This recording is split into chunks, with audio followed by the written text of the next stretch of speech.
स्वामी विवेकानंद के 5 प्रेरक प्रसंग। स्वामी विवेकानंद बाल ब्रह्मचारी थे। बचपन से ही उनका रुझान धर्म, आध्यात्म तथा योग साधना की ओर था। वे बाल्यकाल से ही ध्यान धारणा में व्यस्त रहते थे। स्वामी जी अपनी अद्भुत स्मरण शक्ति और मेधा के लिए प्रसिद्ध हैं। इसका कारण वे ब्रह्मचर्य को ही मानते थे। इस बाबत वे कहते हैं, देखो, एकमात्र ब्रह्मचर्य का ठीक ठीक पालन कर सकने पर सभी विद्याएं बहुत ही कम समय में हस्तगत हो जाती हैं। मनुष्य श्रुतिधर स्मृतिधर बन जाता है। तो आइए इस वीडियो में सुनते हैं स्वामी विवेकानंद जी के 5 प्रेरक प्रसंग। प्रेरक प्रसंग 1। एक बार स्वामी विवेकानंद के आश्रम में एक व्यक्ति आया जो बहुत दुखी लग रहा था। उस व्यक्ति ने आते ही स्वामी जी के पैरों में गिर पड़ा और बोला कि मैं अपने जीवन से बहुत दुखी हूँ। मैं बहुत मेहनत करता हूँ, लेकिन कभी भी सफल नहीं हो पाता हूँ।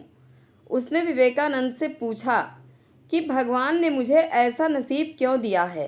मैं पढ़ा लिखा और मेहनती हूँ, फिर भी कामयाब नहीं हूँ। स्वामी जी उस व्यक्ति की परेशानी समझ गए। उस समय स्वामी जी के पास एक पालतू कुत्ता था। उन्होंने उस व्यक्ति से कहा कि तुम कुछ दूर तक मेरे कुत्ते को सैर करा लाओ, इसके बाद तुम्हारे सवाल का जवाब देता हूँ। वह व्यक्ति आश्चर्यचकित हो गया, फिर भी कुत्ते को लेकर निकल पड़ा।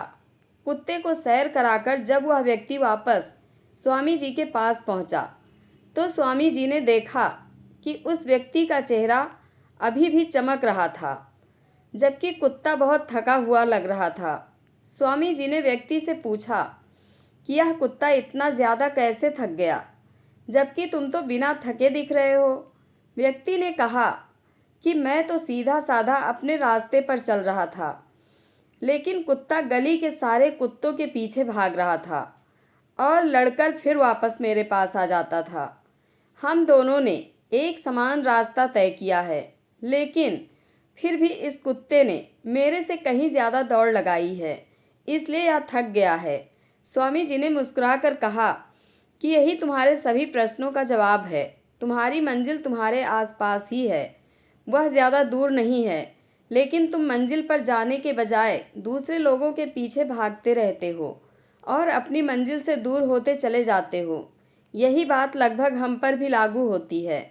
अधिकांश लोग दूसरों की गलतियां देखते रहते हैं, दूसरों की सफलता से जलते हैं, अपने थोड़े से ज्ञान को बढ़ाने की कोशिश नहीं करते और अहंकार में दूसरों को कुछ भी समझते नहीं हैं।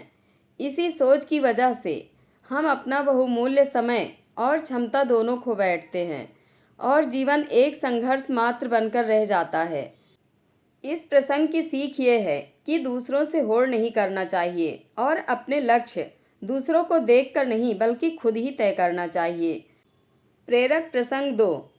एक प्रसंग के अनुसार एक दिन एक युवक स्वामी विवेकानंद के पास आया। उसने कहा, मैं आपसे गीता पढ़ना चाहता हूँ। स्वामी जी ने युवक को ध्यान से देखा और कहा, पहले 6 माह प्रतिदिन फुटबॉल खेलो, फिर आओ, तब मैं गीता पढ़ाऊँगा। युवक आश्चर्य में पड़ गया। गीता जी जैसे पवित्र ग्रंथ के अध्ययन के बीच में ये फुटबॉल कहाँ से आ गया? इसका क्या काम? स्वामी जी उसको देख रहे थे। उसकी चकित अवस्था को देख स्वामी जी ने समझाया, बेटा, भगवत गीता वीरों का शास्त्र है, एक सेनानी द्वारा एक महारथी को दिया गया दिव्य उपदेश है। अतः पहले शरीर का बल बढ़ाओ, शरीर स्वस्थ होगा तो समझ भी परिष्कृत होगी। गीता जी जैसा कठिन विषय आसानी से समझ सकोगे। जो शरीर को स्वस्थ नहीं रखता, सशक्त सजग नहीं रह सकता, अर्थात जो शरीर को नहीं संभाल पाया, वह गीता जी के विचारों को, अध्यात्म को कैसे संभाल सकेगा? उसे पचाने के लिए स्वस्थ शरीर और स्वस्थ मन ही चाहिए। गीता के अध्यात्म को अपने जीवन में कैसे उतार पाएगा? प्रेरक प्रसंग 3। एक दूसरी घटना के अनुसार एक दिन एक अंग्रेज मित्र तथा कुमूलर के साथ स्वामी विवेकानंद किसी मैदान में टहल रहे थे। उसी समय एक पागल सांड तेजी से उनकी ओर बढ़ने लगा। अंग्रेज सज्जन अपनी जान बचाने को जल्दी से भागकर पहाड़ी के दूसरी छोर पर जा खड़े हुए। कुमूलर भी जितना हो सका दौड़ी और फिर घबराकर भूमि पर गिर पड़ी। स्वामी जी ने यह सब देखा और उन्हें सहायता पहुंचाने का कोई और उपाय न देखकर वह सांड के सामने खड़े हो गए और सोचने लगे, चलो अंत आ ही पहुंचा। उस समय उनका मन हिसाब करने में लगा हुआ था कि सांड उन्हें कितनी दूर फेंकेगा, परंतु कुछ कदम बढ़ने के बाद ही वह ठहर गया और अचानक ही अपना सिर उठाकर पीछे हटने लगा। स्वामी जी को पशु के समक्ष छोड़कर अपने कायरतापूर्ण पलायन पर वह अंग्रेज बड़े लज्जित हुए। कुमूलर ने पूछा कि वह ऐसी खतरनाक परिस्थिति से सामना करने का साहस कैसे जुटा सके।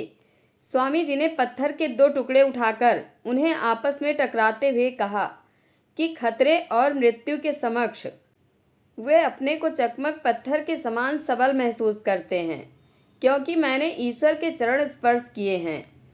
प्रेरक प्रसंग 4। स्वामी विवेकानंद की कहानियाँ हमेशा हमें प्रेरणा देती हैं। एक बार स्वामी विवेकानंद रेल से कहीं जा रहे थे। वह जिस डिब्बे में सफ़र कर रहे थे, उसी डिब्बे में कुछ अंग्रेज यात्री भी थे। उन अंग्रेज़ों को साधुओं से बहुत चिढ़ थी। वे साधुओं की भरपेट निंदा कर रहे थे।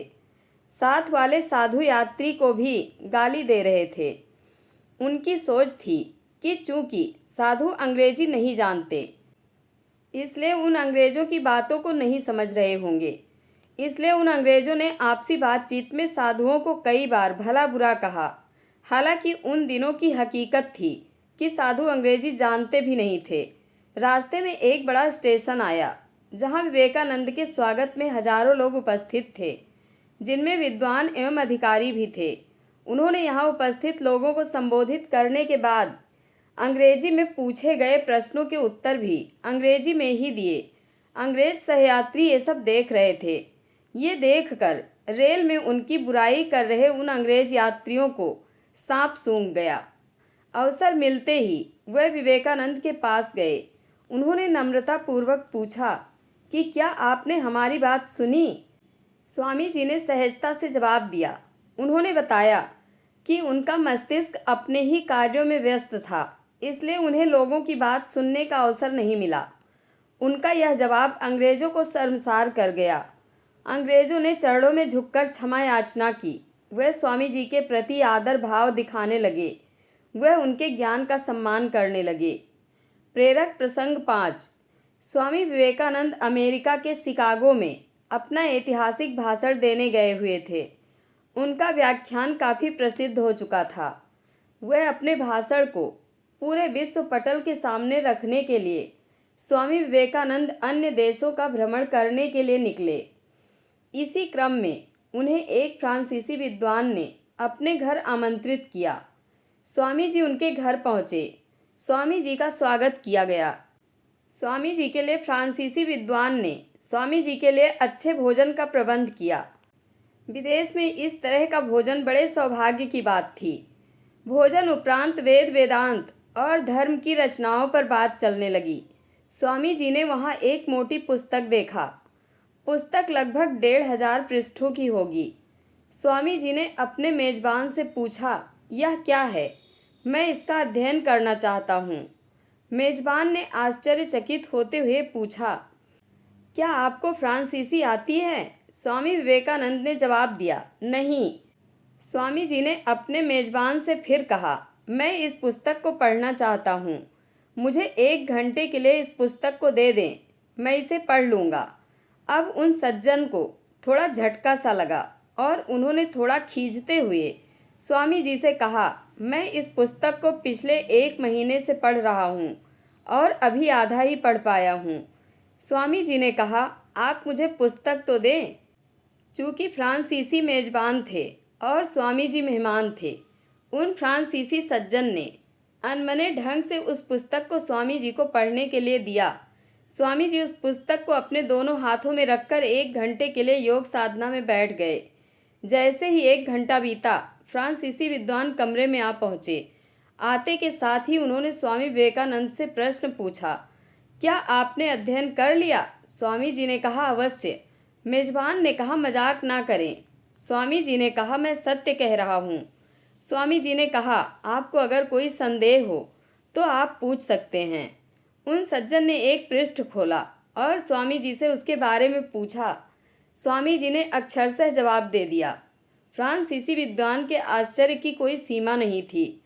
स्वामी जी के चरणों में गिर गए। उस विद्वान ने स्वामी जी जैसा व्यक्ति आज तक नहीं देखा था। उन्हें यकीन हो गया, यह कोई साधारण व्यक्ति नहीं है, यह असाधारण है। स्वामी विवेकानंद जी की जय हो। जय श्री कृष्ण। धन्यवाद।